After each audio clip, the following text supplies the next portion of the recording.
बिस्मिल्लाहिर्रहमानिर्रहीम। सहर बाजवा एक न्यू व्लॉग के साथ हाजिर हूँ। तो ये सुबह 6 बजे का टाइम था। आज जो देवरानी है उसके भाई वगैरह जो हैं वो सियालकोट से रात के निकले हुए थे और उन्होंने सुबह 9 से 10 बजे तक जो है हमारे गांव में पहुंच जाना था, क्योंकि वो देवरानी को लेने आ रहे हैं।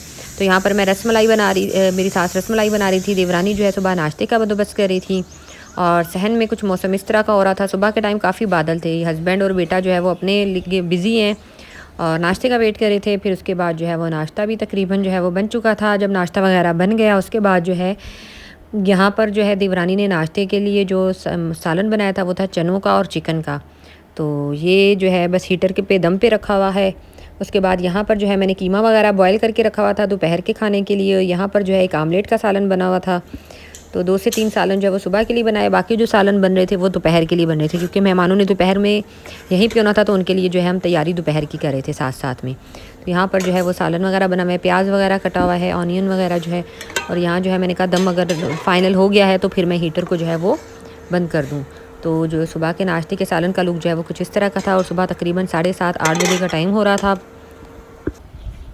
उसके बाद जो है सब ने है नाश्ता वगैरह कर लिया।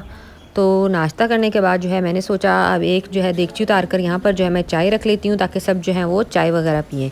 इधर साथ में जो है मेरा कीमा जो है कीमे का सालन जो दोपहर के लिए था वो मेरा फाइनलाइज़ होने वाला था तकरीबन, और वो फ़ाइनल हो गया। तो फिर यहाँ पर जो है मैंने बिरयानी का मसाला रखा हुआ है। यहाँ पर मीठी सवैयाँ जो कि नाश्ते में बनाई थी और मेहमानों को मीठे में सवैयाँ दी हुई थी। उसके बाद 9:30 बजे मेहमान आ गए और ये गाड़ी उनकी है खड़ी हुई, और फिर उनके लिए चाय बनाई हुई थी। तो मैंने भी थोड़ी सी चाय पी। कुछ सामान जो है वो बाज़ार का रह गया था। सुई गैस लाने वाला जो कि ठरी मीरवा का एक छोटा सा शहर है, तो ये जो मेरा देवर है वो सामान लेकर आया। उसके बाद जो है मेरे हस्बैंड और देवर जिसकी जो बीवी है जो कि देवरानी है मेरी, वो जा रही हैं। तो वो दोनों मिलकर जो है मेरे हस्बैंड और वो गाड़ी में सामान वगैरह सेट करे थे, क्योंकि जो उनके भाई आए हुए थे तो वो रेस्ट कर रहे थे 3 से 4 घंटे के लिए।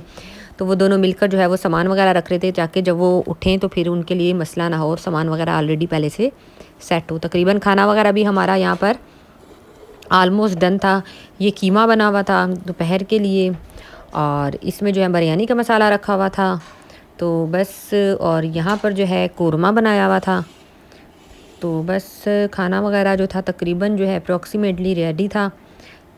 और यहाँ पर जो है वो देवरानी के जो घर वाले हैं, मतलब भाई जो हैं, वो आम वगैरह लेकर आए हुए थे। नीचे आम पहले के पड़े हुए थे, तो मैंने सोचा ये फटाफट बाहर ख़राब ना हो। आम और जो आड़ू हैं वो इस पेटी से मैंने निकाले, और साथ में आलू बुखारा भी था, तो वो मैंने जो है सारे निकाल कर फ्रिज में रखे।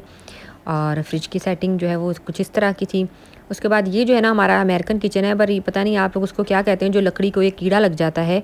तो इस अमेरिकन किचन का थोड़ा सा ये मसला है कि यहाँ पर हम खाना तो नहीं बना सकते। यहाँ पर ओवन वगैरह हर चीज़ बनी हुई है, हर चीज़ पड़ी हुई है, टाइल्स वगैरह भी लगी हुई हैं।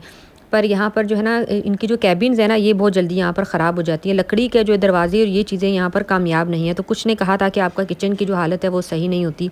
तो जो देसी किचन है जहाँ पर आग वगैरह भी जलनी होती है और हर चीज़ जो वहाँ जहाँ पर पकनी होती है और मासियाँ वगैरह वहाँ पर वो किचन को वॉश करती हैं, धोती हैं, तो उसकी हालत थोड़ी सी गांव के हिसाब से ऐसी ही होती है। तो अमेरिकन किचन जैसे कि मैंने आपको दिखाया वो ज़्यादा इस्तेमाल नहीं होता है, क्योंकि वहाँ पर जो है एक तो लकड़ी कामयाब नहीं है, दूसरा ये है कि वहाँ पर हम चूल्हा नहीं जला सकते ना, क्योंकि आग वगैरह भी जलनी होती है। यहाँ पर जो है मैंने सलाद वगैरह बनाया और साथ में मैंने कटलेट्स फ्राई किए। आज मसला ये हुआ कि बिरयानी के जो चावल थे ना वो मासी ज़रा लेट आई दोपहर में, तो मेरे हस्बैंड ने बॉयल किए, जिसकी वजह से वो जो है चावलों की तकरीबन खीर बन गई।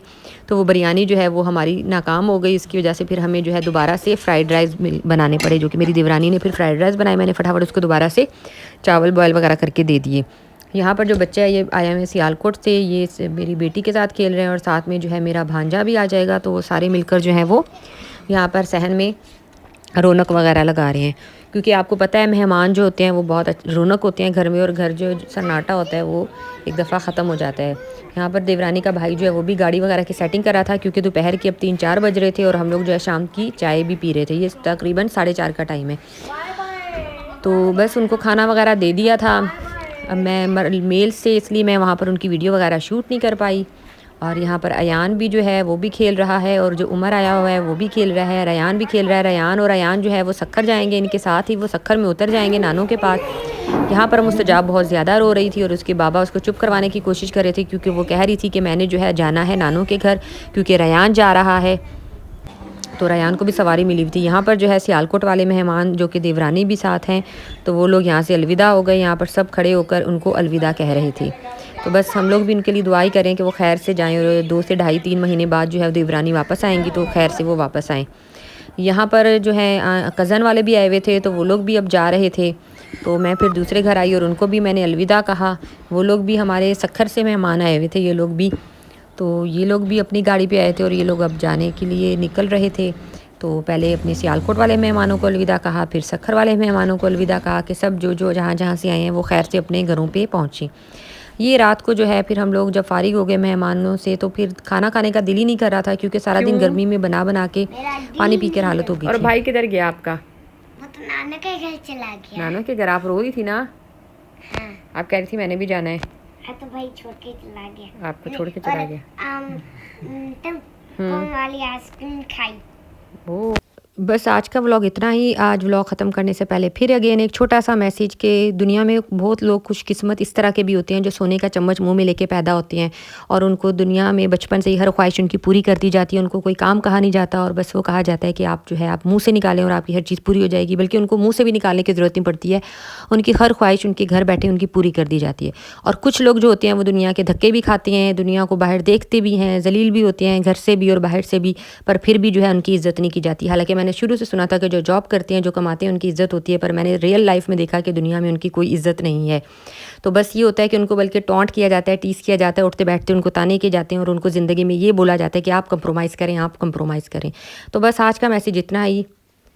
तो सबको बस इतना ही कहूँगी, खुद भी जियो, दूसरों को भी जीने दें, और बस खुश रहें और खुश रहने दें दूसरों को। उनको जो है ताने देना बंद कर दें, दूसरों की लाइफ में टॉन्ट करना बंद कर दें। शुक्रिया, अल्लाह हाफ़िज़।